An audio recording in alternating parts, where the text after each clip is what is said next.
Ini tadi saya baca sekilas, guru besar UI ungkap masyarakat Indonesia tidak akan bisa memakzulkan presiden Indonesia, ya, tidak akan bisa, karena mutu rakyat Indonesia itu seperti ayam sayur, ya. Jadi cukup tangkap ulama, tangkap kiai, maka lembek semuanya, takut semuanya, ngeper semua, melempem semua, gitu kan. Nah, beda dengan negara tetangga, misalkan Thailand atau Sri Lanka. Nah, mereka punya semangat membara, mereka punya daya kobar juang yang luar biasa. Kalau Indonesia ini seperti ayam sayur, itu kata guru besar UI. Jadi walaupun BBM naik, pajak naik, walaupun kondisi hukum nggak jelas, budaya nggak jelas, kriminalisasi terus tiap hari, adu domba terus tiap hari, dibohong tiap hari, ditipu tiap hari, ditolimi tiap hari, maka rakyat Indonesia tetap tidak akan bisa memakzulkan penguasa dolim itu, oligarki yang dolim, karena orang-orang Indonesia itu seperti ayam sayur. Jadi gini teman-teman, kata-kata guru besar UI ini kalau bagi kita sih yang berakal sehat ini ya, ini hanya sekedar sarkas ya. Ini positif saja bagi saya bacanya positif. Bisa jadi ini pemantik semangat, bisa jadi ini pemancing gelora gitu kan. Tidak bermaksud dia maksudnya tidak seperti itu. Rakyat Indonesia itu nggak seperti ayam sayur, cuman mungkin beliau nggak sabar gitu, beliau nggak telaten gitu kan. Makanya rakyat Indonesia tuh butuh dipancing gitu, butuh digarai. Kalau orang Jawa bilang butuh disinggung, ya butuh dicubit gitu. Oke, next ya, itu salah satunya. Terus apa lagi nih? Oh ya, sebelum saya lanjut, ada tragedi tembak menembak ya, polisi ya. Semuanya sudah membahas, kayaknya saya nggak akan bahas masalah itu. Saya cukup tahu saja apa masalahnya. Yang jelas kan terjadi tembak menembak, pertama polisi sama polisi, oke, simpang siur ya beritanya, tapi kita nggak akan angkat itu. Tapi intinya pas terjadi tragedi penembakan, tembak menembak itu, CCTV-nya mati, itu yang pertama. Yang kedua, dari pihak korban itu nggak terima karena ditemukan luka sayat, bahkan 2 jarinya ditemukan terpotong dan seterusnya. Oke, saya tak secara umum saja ya, karena saya oposisi, maka mohon maaf kalau bahasaku bahasa oposisi. Jadi menurut saya inilah bentuk makar Allah ya. Menurut saya ya, mohon maaf kalau saya salah. Sejak rezim ini berkuasa, semuanya memang seperti ini, porak-poranda, luluh lantah. Sejak rezim ini berkuasa, ya, tentaranya tiba-tiba seperti itu ya, polisinya tiba-tiba seperti ini, ulamanya tiba-tiba seperti sekarang ya. Pokoknya serba kacau balau pokoknya sejak rezim ini berkuasa. Memang cocoknya Suginur itu ya memang kayak begitu dari dulu itu, masya Allah, pikirannya itu, hatinya itu, tangkinya udah kayak Dajjal. Lo kayak begini kan kita. Memang mulutnya Suginur itu bangsat dari dulu. Nanti kalau saya kontenin dia nangis, kalau saya roasting nanti dia nangis lagi, teriak-teriak. Tapi kebangetan dibiar-biarin tuh kayak begini terus. Ya, dia nggak berpikir bahwa yang main, kalau seandainya betul yang diklaim atau yang disita oleh Satgas LBI ini sertifikat palsu, tentu ini dimainkan bukan presiden. Ngapain presiden kurang kerjaan? Sertifikat palsu, presiden itu tinggal perintah ya. Tetapi bisa jadi ini hanya isu, bisa jadi ini hanya kesalahpahaman, bisa jadi kalau seandainya betul itu sertifikatnya diklaim sama PLBI itu adalah dimainkan oleh para oknum-oknum yang sengaja. Sayangnya ini masalah ini tidak viral ya. Ini tidak viral, dimainkan sama buzzer-buzzernya oposisi, tidak viral nih. Inilah kelakuan Suginur. Memang otaknya itu somplak Suginur.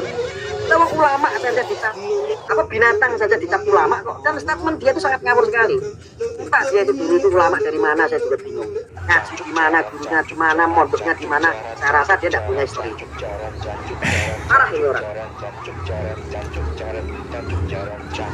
Ya.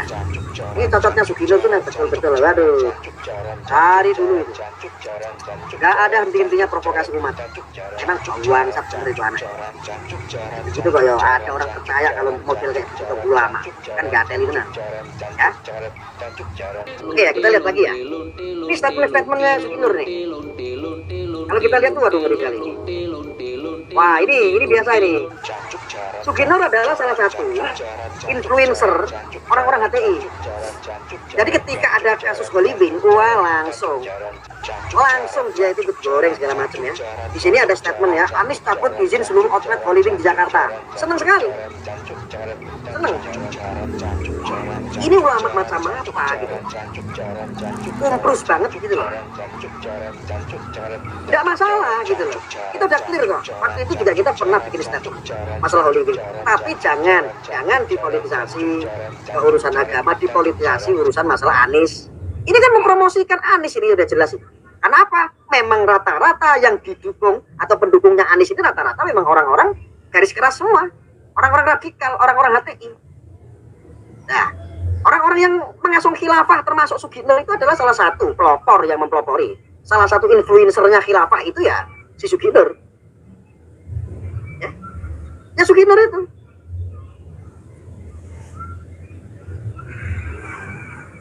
Ya, memang ini Sugino itu memang ya Allah, dan dia nggak akan henti-hentinya selama Indonesia ini dianggap togut sama si Sugi, selama Indonesia ini tidak solusinya tidak khilafah, tidak jalan khilafahnya, ya dia selamanya akan seperti ini terus.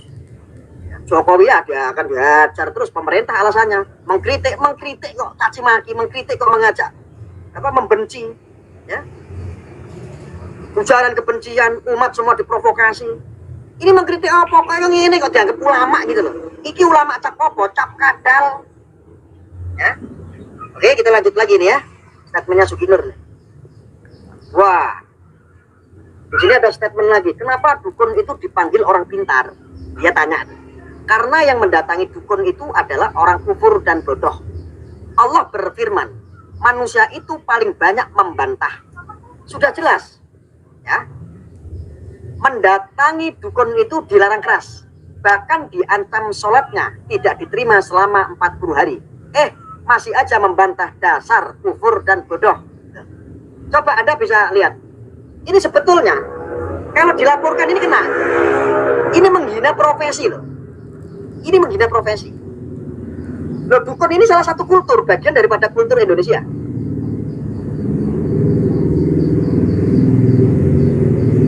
Sugi,